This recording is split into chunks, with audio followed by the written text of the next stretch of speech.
Assalamualaikum warahmatullahi wabarakatuh. Waalaikumsalam warahmatullahi wabarakatuh. Kami dari kelompok 2 akan menjelaskan definisi tentang struktur geologi.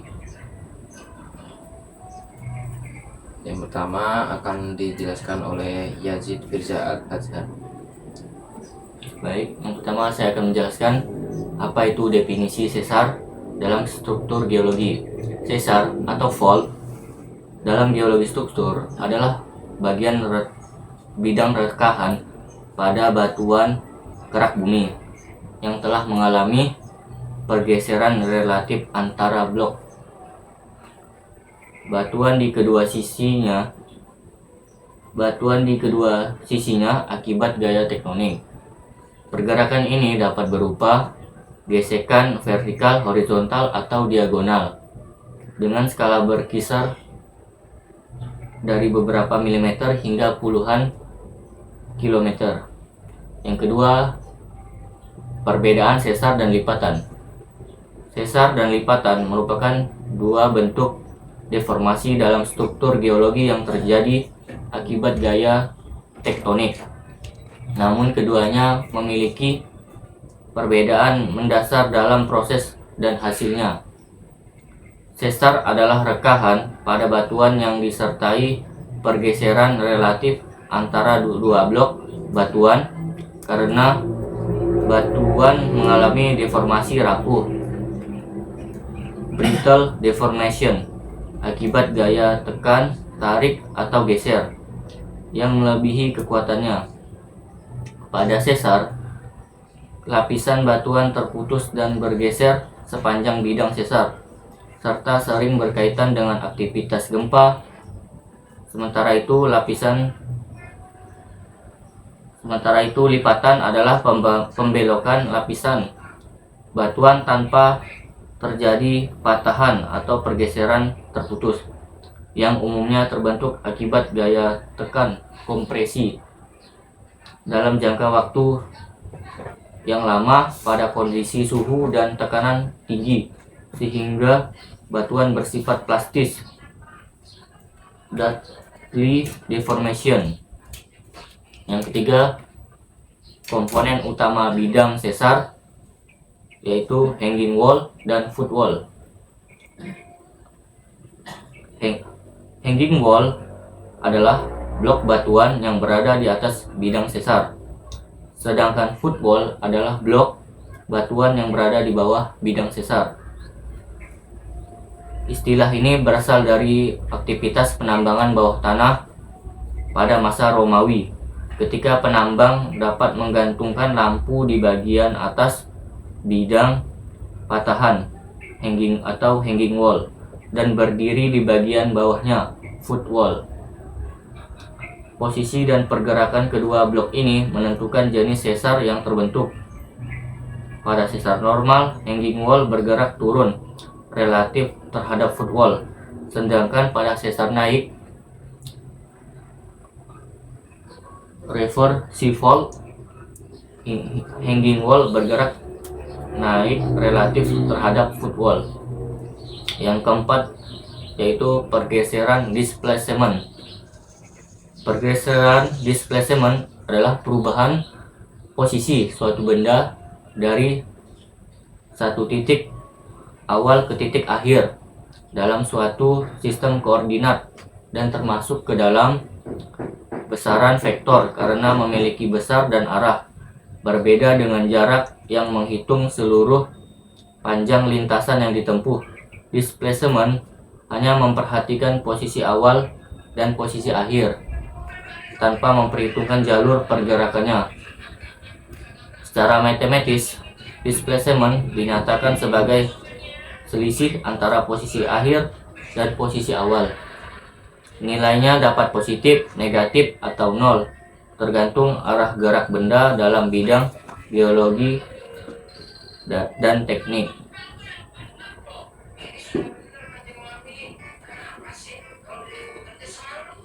Di pertambangan, displacement digunakan untuk menjelaskan pergeseran massa batuan akibat gaya tektonik atau aktivitas penambangan seperti pada pergeseran lapisan batuan akibat sesar yang dipantau oleh Badan Geologi.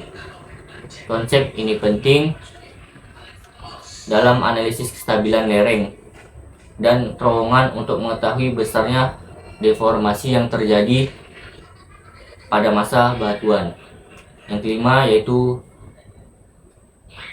penjelasan tentang strike, dip, flank, dan rake pit.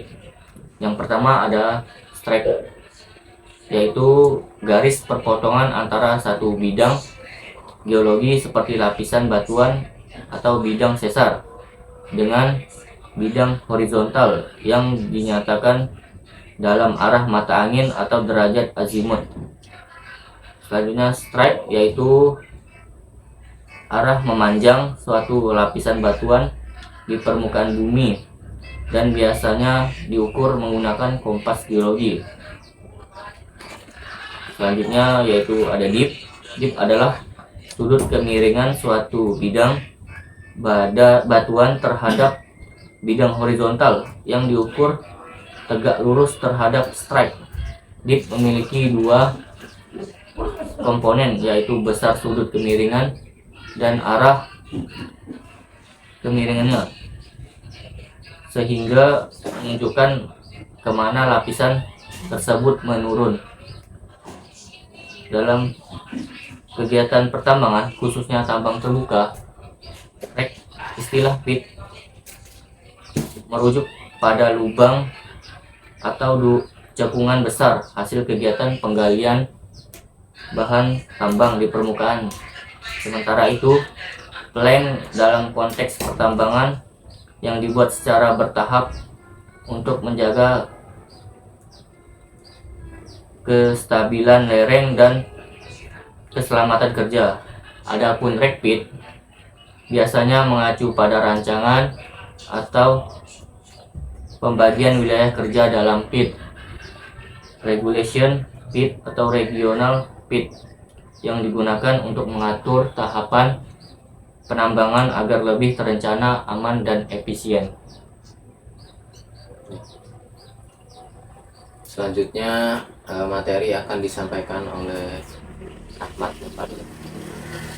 Ya, di sini kita akan melanjutkan presentasinya tentang jenis-jenis sesar berdasarkan arah alterasi, yaitu dibedakan menjadi beberapa tipe utama. Pertama, sesar normal, yaitu sesar yang terjadi akibat gaya tarik sehingga blok batuan di atas bidang sesar bergerak turun relatif terhadap blok di bawahnya. Yang kedua, sesar naik, yang terjadi karena gaya tekanan kompresi sehingga hanging wall bergerak naik terhadap foot wall. Jika sudut kemiringannya kecil, pergeserannya besar, disebut sesar dorong. Yang ketiga ada sesar geser atau strict slip fall, yaitu sesar dengan pergerakan dominan mendatar sejarah arah strike, yang dibedakan menjadi geser kanan dan geser kiri sesuai arah relatif pergeserannya. Selain itu terdapat sesar miring, yaitu sesar yang mengalami kombinasi pergerakan vertikal dan horizontal sekaligus. Selanjutnya jelaskan gaya tipe sesar normal naik, geser, sesar menganan, dan mengiri. Mekanisme terjadinya sesar, tahap faktor mempengaruhi apa-apa aja, yaitu gaya yang bekerja pada tiap jenis sesar berbeda-beda sesuai dengan arah pergerakan blok batuannya. Sesar normal terjadi akibat gaya tarik yang menyebabkan kerak bumi meregang sehingga blok batuan di atas bidang sesar turun relatif terhadap blok di bawahnya. Sesar naik adalah terbentuk karena gaya tekan yang mendorong hanging wall naik terhadap foot wall. Jika sudut kemiringannya kecil dan pergeserannya besar, disebut dengan sesar dorong. Sesar geser terjadi akibat gaya geser yang bekerja sejajar permukaan bumi sehingga pergerakan blok bersifat horizontal. Berdasarkan arahnya, sesar geser dibedakan menjadi sesar menganan, yaitu bila blok di seberang tampak bergerak ke kanan, dan sesar mengiri bila blok di seberang tampak bergerak ke kiri. Mekanisme terjadinya sesar dimulai dari adanya tegangan atau stres dalam kerak bumi akibat pergerakan lempeng tektonik. Tegangan tersebut menyebabkan batuan mengalami deformasi elastis terlebih dahulu. Jika tegangan terus meningkatkan dan melampaui kekuatan batuan, maka batuan mengalami deformasi plastis hingga akhirnya patah atau fraktur. Dan terjadi pergeseran sepanjang bidang yang lemah yang membentuk sesar. Tahap-tahapnya meliputi: yang pertama ada akumulasi tegangan, yang kedua deformasi elastis, ketiga pembentukan rekahan atau bidang lemah, dan yang terakhir ada terjadinya pergeseran atau displacement. Beberapa faktor yang mempengaruhi terbentuknya sesar antara lain besar dan arah tegangan, jenis dan sifat fisik batuan yang merangkum kekuatan, elastis, kerapuhan, suhu dan tekanan di dalam bumi, kedalaman, serta keberadaan bidang lemah seperti rekahan atau lapisan batuan yang sudah ada sebelumnya.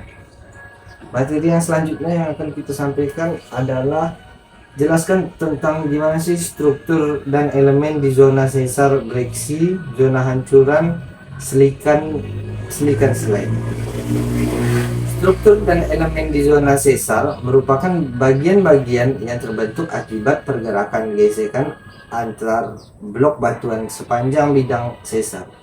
Di sekitar bidang sesar biasanya berkembang zona hancuran, fault zone, yaitu daerah yang mengalami deformasi kuat sehingga batuannya retak, terpecah, dan kehilangan struktur aslinya. Zona ini dapat memiliki lebar beberapa sentimeter sehingga ratusan meter, tergantung besar kecilnya pergeseran dan energi yang bekerja. Di dalam zona tersebut sering dijumpai breksi sesar, yang artinya fault brescia, yaitu batuan yang tersusun atas fragmen-fragmen batuan bersudut tajam yang terikat oleh matriks lebih halus akibat proses penghancuran mekanik saat terjadi pergeseran. Akibat proses penghancuran mekanik saat terjadi pergeseran, jika penghancuran sangat insentif hingga materialnya sangat halus, dapat terbentuk gok sesar. Selain itu, pada bidang sesar sering ditemukan slick side, sering ditulis atau keliru disebut slicking slide, yaitu permukaan licin dan tergores yang terbentuk akibat gesekan antar blok batuan saat terjadi pergerakan.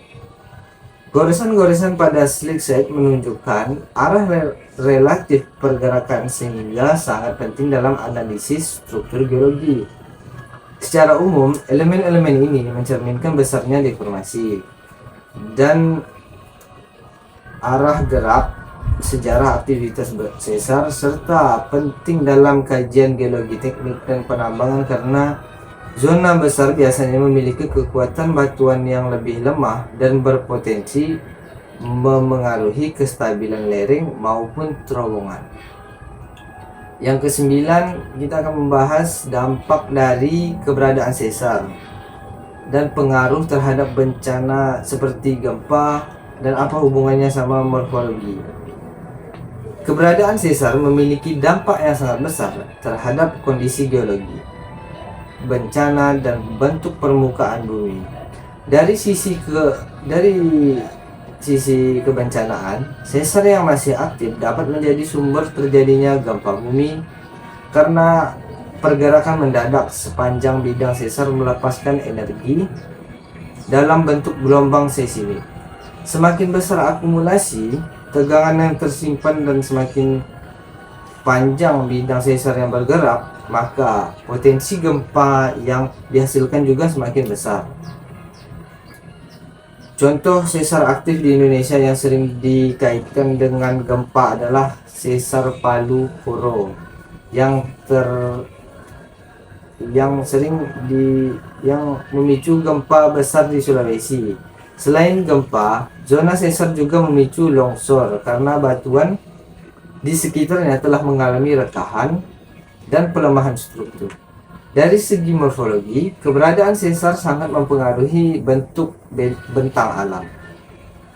Aktivitas sesar dapat membentuk lembah patahan atau fault valley, gewir sesar, fault scarp, pergeseran alur sungai hingga terbentuknya cekungan dan pegunungan akibat pengangkatan atau penurunan blok batuan.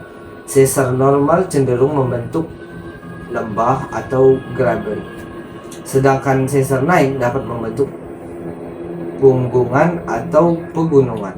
Oleh karena itu, pola morfologi wilayah sering mencerminkan aktivitas struktur geologi di bawahnya. Selanjutnya, apa sih hubungan sesar dengan jalur fluida?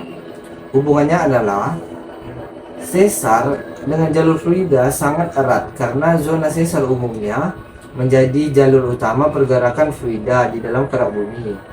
Pergerakan sepanjang bidang sesar menyebabkan batuan mengalami retakan, dan penghancuran sehingga terbentuk zona yang lebih permeable dibandingkan batuan di sekitarnya.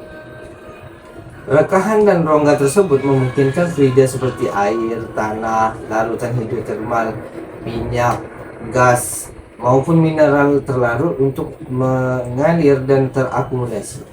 Oleh karena itu, banyak endapan mineral logam terbentuk di sepanjang zona sesar akibat sirkulasi fluida hidrotermal yang membawa unsur-unsur mineral dan kemudian mengendapkan ketika terjadi perubahan suhu dan tekanan. Namun demikian, tidak semua sesar selalu bersifat sebagai jalur aliran. Pada beberapa kondisi, zona sesar justru dapat menjadi penghalang jika terisi material halus seperti klork yang kedap air. Dalam sistem panas bumi dan eksplorasi hidrokarbon, identifikasi sesar sangat penting karena sesar dapat berfungsi sebagai jalur migrasi fluida sekaligus sebagai perangkap struktural. Oke, saya akan menjelaskan potensi bahaya sesar di pertambangan dan infrastruktur. Oke, yang pertama, dampaknya di area tambang. Sesar memiliki potensi bahaya jika seperti retakan itu mengakibatkan terowongan atau di tambang itu bisa jadi longsor ataupun tertimpa karena sesar. Dan yang kedua, penyangga di pertambangan bawah tanah. Karena adanya getaran atau gempa bumi akibat sesar itu mengakibatkan lemahnya penyangga tersebut dan meningkatkan ambrukan tersebut. Dan ada juga di pertambangan open pit atau tambang terbuka, itu bisa mengakibatkan adanya longsor dan lereng itu tidak stabil karena adanya sesar mengakibatkan tidak kokohnya lereng tersebut. Dan yang kedua, di infrastruktur. Di infrastruktur, sesar itu memiliki potensi seperti jalan hauling atau jalan aspal itu menjadi retak atau sudah tidak bagus. Dan yang kedua itu termasuk rel kereta api. Karena ada pergeseran, rel kereta api bisa menjadi patah dan mengakibatkan kecelakaan kereta bawah tanah ataupun kereta tambang terbuka. Dan potensi juga di infrastruktur seperti gedung-gedung tambang atau rumah-rumah itu bisa mengakibatkan roboh karena ada tanah sesar itu tidak memiliki pacuan yang keras.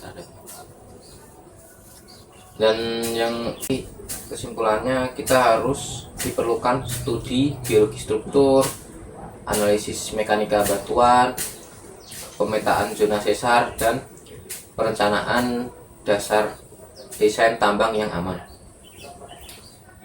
Dan yang kedua, saya akan menjelaskan cara atau metode identifikasi sesar. Yang pertama, kita bisa dengan menggunakan satelit atau drone. Yang pertama langkahnya itu bisa menggunakan satelit untuk melihat dari topografi, terus bisa menggunakan drone untuk mengidentifikasi lembah, sungai, dan lereng-lereng gunung agar kita bisa tahu di mana sesar, ada tanda-tanda adanya sesar. Bisa mengamati dengan retakan-retakan yang ada di map atau dari drone. Terus yang kedua, kita bisa melakukan pemetaan geologi lapangan atau verifikasi langsung di lapangan. Kita bisa observasi dengan melihat singkapan batuan, terus mengidentifikasi rekahan, kekar, ataupun zona-zona hancuran batuan. Juga bisa mengukur strike and dip atau kemiringan atau jurus. Terus mendokumentasi area-area yang anomali atau area-area yang terlihat ada kerekahan ataupun sesar. Terus yang ketiga, kita bisa dengan studi geofisika seperti seismik dan radar. Yang pertama, metode seismik. Seismik itu dengan cara mendeteksi gelombang pantul untuk melihat lapisan bawah tanah. Dengan menggunakan gelombang itu, kita bisa mengetahui apa gelombang dan getarannya. Dan yang kedua, kita bisa menggunakan radar atau geolistrik dengan mengidentifikasi sifat jenis batuan. Langkahnya, yang pertama melakukan survei dengan alat seismik, yang kedua menganalisis data gelombang untuk mengetahui geometri sesar, dan yang ketiga menentukan kedalaman dan arah pergerakan sesar. Dan yang keempat akan menggunakan pengukuran deformasi tanah atau monitor pergerakan. Yang pertama itu menggunakan GPS geodetik, yaitu mengukur pergeseran secara horizontal maupun vertikal. Dan yang kedua itu menggunakan INSAR atau Interferometric Synthetic Aperture Radar. Itu tuh fungsinya mengukur deformasi tanah secara presisi dari satelit. Yang pertama itu memasang titik pengamatan menggunakan GPS, dan yang kedua membandingkan data dari waktu ke waktu, dan yang ketiga menganalisis citra menggunakan INSAR tadi untuk melihat deformasi berapa milimeter pergeserannya. Terus yang kelima adalah penilaian resiko dan mitigasi atau tahap akhir. Itu menentukan tingkat bahaya atau aman atau tidak di area tersebut. Langkahnya itu menggabungkan semua data dari citra, satelit, lapangan, geofisika, dan deformasi tanah. Yang kedua menentukan zona rawan. Dan yang ketiga menghitung potensi dampak terhadap tambang dan infrastruktur. Yang keempat merancang langkah mitigasi, yaitu menghindari zona sesar, memperkuat struktur, dan sistem monitor berskala. Jadi urutannya itu yang pertama deteksi awal atau citra satelit, yang kedua verifikasi lapangan atau pemetaan geologi, dan yang ketiga analisis bawah permukaan menggunakan geofisika, yang keempat monitor aktivitas menggunakan GPS dan INSAR tadi, dan yang kelima pengelolaan resiko atau layak atau tidaknya ya tersebut. Oke, yang ketiga itu relevansi dengan dunia pertambangan itu apa aja. Misalnya relevansi potensi bahaya sesar dengan dunia pertambangan. Nah, yang pertama itu perencanaan, desain dan desain tambang. Sesar itu berpengaruh dalam tahap awal perencanaan, yaitu relevansinya itu yang pertama menentukan lokasi pit, shaft dan terowongan agar tidak berada di zona sesar yang aktif. Dan yang kedua mendesain lereng tambang terbuka supaya stabil. Yang ketiga mendesain sistem penyangga yang ada di bawah tanah agar kokoh. Yang keempat itu menentukan arah peledakan agar tidak memperparah retakan. Yang kedua itu operasi dan produksi. Saat tambang sudah berjalan, sesar bisa mempengaruhi keselamatan kerja dan kelancaran produksi.